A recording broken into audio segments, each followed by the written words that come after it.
22 तारखेला ते 23 तारखेचे पत्रकारांनी आमच्या सभापती प्रश्न घातलो की डिस्क्वॉलिफिकेशन पिटिशन कितें जालां तर ताणें अशी उतर दिले की आपण काय करू शकना तो मॅटर सुप्रीम कोर्टान आसा. सुप्रीम कोर्टान आसप हे सांगप ही तूं घटनेची दिशाभूल करूंक शकता. 2 दिसांनी रिपब्लीक डे येता, जी घटना आमची स्थापन जाली आनी तेजो तूं एक सभागृहाचो तूं राखणदार. आता तूं कॉन्स्टिट्यूशन राखचें सांडून सांबाळचें सांडून ते कॉन्स्टिट्यूशनाक मान दिवचें सांडून तूं सांगता सुप्रीम कोर्टान तुका आदेश दिवं ना तेजेर डिसायड करूं नाका म्हणून. सुप्रीम कोर्टान गेल्या तूं डिसायड करिनाय. त्या पासत प्रार्थना केल्या, प्रेयर केल्या की डायरेक्शन दी म्हणून एका स्पिकराक की हेजेर डिसायड कर म्हणून. तो मॅटर पेंडिंग आसा.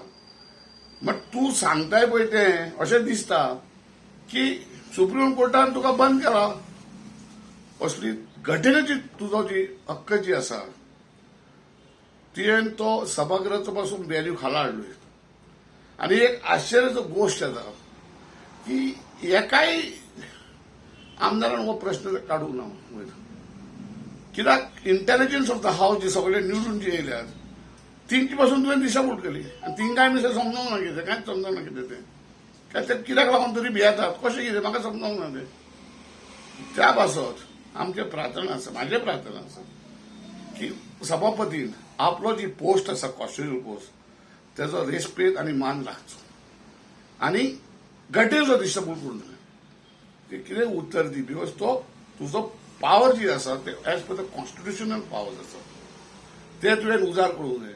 आता तुका जर तर बीजेपी पार्टी यूज करता आपले दीस फुडें फुडें धुकलपाक त्या डिस्क्वॉलिफिकेशन पिटिशन सगळं जाणारे डिसायड जर जायत ते डिस्क्वॉलिफिकेशन जातले म्हणून ते डिसायड करिना. सांगा मार तेंच्यांनी केला पळय ते बरोबर हा डिस्क्वॉलिफिकेशन प्रश्न केला ते तरी सांगा.